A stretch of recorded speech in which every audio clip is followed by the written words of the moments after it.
This video is part 2 of Jaguar Wright and Orlando Brown, expose recordings of all DL rappers.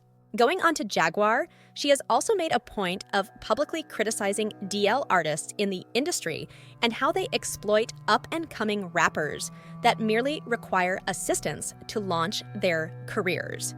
She did, after all, recently come clean about 50 Cent reportedly having an affair with Soulja Boy when Soulja was just starting out in the business. Rap game since he was little, just like Weezy. Yeah. And he's been ran through quite a bit. And they called him naked. Whoever his big daddy was threw him ass naked into the hallway. He was walking around in the hallway holding. Has actually appeared on a magazine cover together. Damn. I know exactly what you're talking about. That's why he's always able to call other on being a swish. Birds of a feather flock. Be that as it may, it doesn't end there. She shared the report about how Diddy and Will Smith used to make Compliant Plant and Brashear Dark Frenzy out in light of the fact that it was in the relatively recent past. Jaguar asserts that under the misrepresentation of tutoring, Will brought Brashear into his gathering and at last constrained him into doing things he would even not liked to do. She even recalled the episode in which Brashear was heard running from Will Smith's home while shouting as loud as possible. Weird things in their house, and young men have left their house screaming to get away from them in their mentorship. Meek Mills, Bashir Gray, left that house screaming.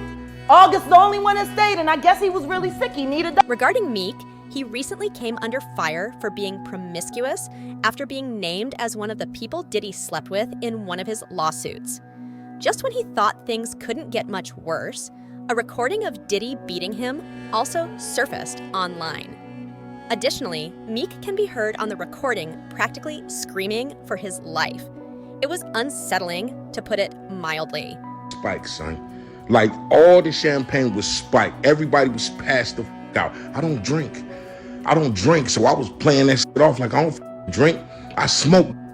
Like, I smoke and I had my own, but like everybody was passed out. Yo, Diddy had that man in the room. Look, yes, I put my ear to the door and I brought the phone because Diddy started going in overdrive. I ain't know what the was going on, but I just heard balls slapping against cheeks. I heard struggling to take. I heard being like, yeah, daddy. When he started all that daddy this and daddy that, and then I heard some hollering and struggling like, yeah, I kept the phone there and I recorded all this because I was like, this Diddy. Everybody kind of knew back in the day that Meek Mills and Puff was a little too friendly. Anytime two rappers or two people in the industry come dressed up alike on more than one occasion. And who can forget that video of Meek in the pool with his back arched as though he was attempting to ease some pain while Diddy taped and referred to him as his daddy. What up, King Son? Man, you doing it, man. You deserve it, daddy. You putting in that work. Proud of you. I love you.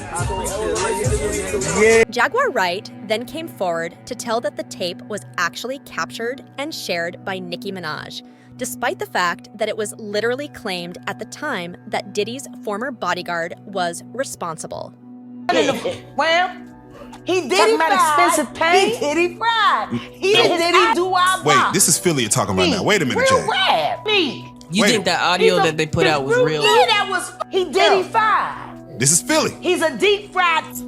Period. Nicki put that out to here. That Nicki recorded that at the freak off in the Calabasas.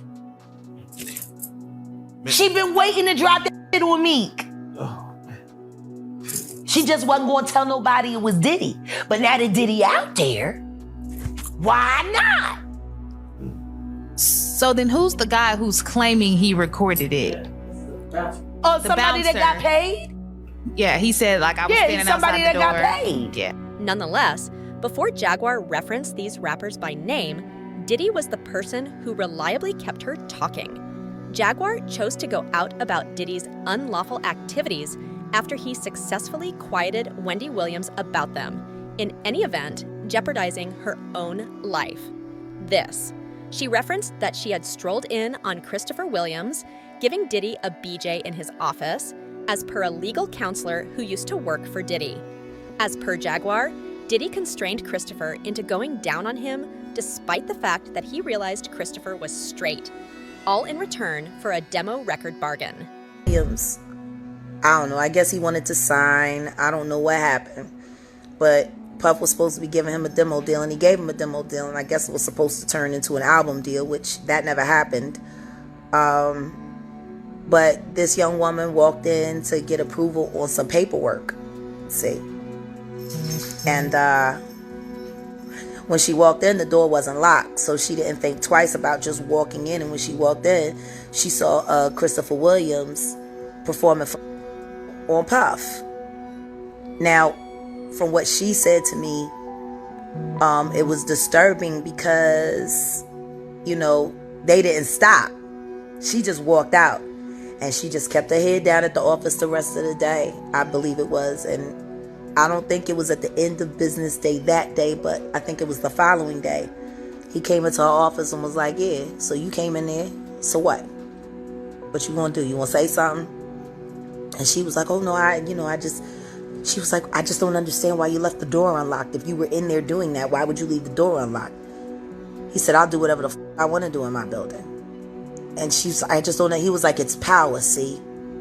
I can make a man. He said, if I can make a man I can make people do anything. Furthermore, since the game disclosed that he and Diddy were expected to be co-producing an album, there have been rumors that Diddy might be slapping the game's cheeks. But Diddy flew him out to different parts of the world so they could party instead of in the studio.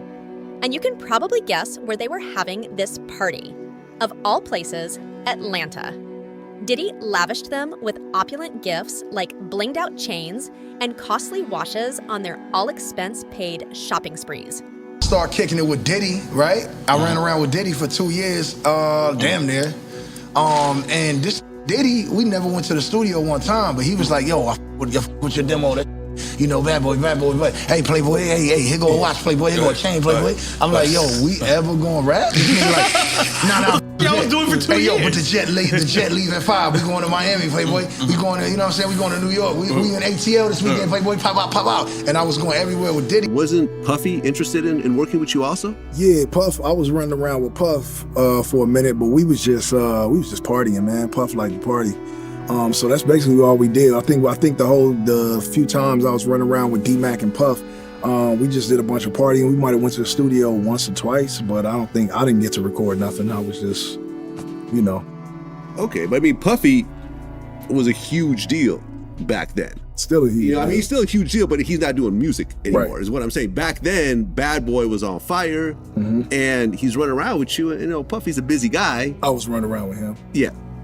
You were running around with him. Right. Was he talking about signing you, or what exactly happened? Nah, Puff he wanted to sign me. He just, you know, he was moving around. Like, he had the restaurant Justin's in Atlanta, so we was in and out of that. A lot of parties in Atlanta with him and V and, you know, Big Wolf and, you know, Fab and Jeezy was just, you know, I mean, Fab was already on. Jeezy was coming of age. But we just party, man. Now that we all know what goes down at Diddy's parties, it goes without saying that Diddy won't take old man shopping unless he intends to run into him later. Do you guys recall when 50 made fun of Diddy for attempting to turn him into his boy toy when Diddy had offered to take him shopping? The Puff was like, first he was amping him to get style. Then he was like, so when we gonna get the chance to, you know, to kick it, like we could just hang out. We gotta kick it. This is Puff. Okay. He telling me we gotta kick it, and he was like, yo, why don't we like go shopping or something? I mean, like I pay for it. And I was like, what this just say? And then there's YK Osiris, whom Diddy is said to have flown to Jamaica with the intention of launching him into new professional ventures. When Diddy and YK were spotted vacationing together in Jamaica in 2021, suspicions about their relationship began to circulate. With praying hand emojis, YK shared a sensual picture of Diddy without a shirt in the pool on his Instagram stories. He also shared a picture of himself in the nude, enjoying a massage, eating delicious fruit, and listening to Diddy in the lovely weather. Many people thought these pictures were quite spicy and called him Diddy's twink. Yes, man, I sold my Lamborghini, I sold my Rolls Royce, I sold my Cadillacs. Yes, sirski! I ain't gonna lie, this thing humble yourself. I ain't gonna cap to you.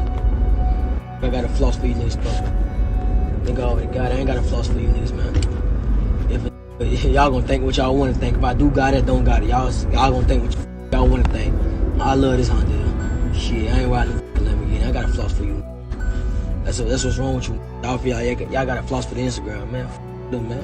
Y'all don't floss for no dumb Instagram. They gonna think what the fuck they wanna think. I had to sit back, I had to relax and look at the world like, Osiris, you forgot who the fuck you are. You forgot where the fuck you came from. Fuck a Lambo, fuck a Rolls Royce. Remember where you came from. Don't get lost in the sauce. Get this music, drop this music, get this internet. When YK's baby mama admitted on her Instagram stories that she ended their relationship after finding him in a relationship with a man, it just made matters worse for him. "Stop asking me what happened to my baby daddy," she said. "I saw him having an affair, all right?" Now, folks, don't misunderstand me. No one is criticizing Diddy or any of these rappers for their sexual orientation. People simply criticize and bring up these issues because they regularly abuse their authority by making young guys participate in these freak shows without their choice. It is one thing for someone to have a preference, but it is quite another to emasculate others and demand personal favors that you know they will never provide voluntarily by using your resources and influence. People have their own opinions about this, as usual. Nonetheless, I currently need to get your thoughts. What is your opinion about Jaguar Wright and Orlando uncovering each DL rapper? What's more, do you folks accept Diddy began the business's pattern of this large number of DL exercises? All of you realized what must be finished. If it's not too much trouble, share your viewpoints in the space-accommodated remarks underneath.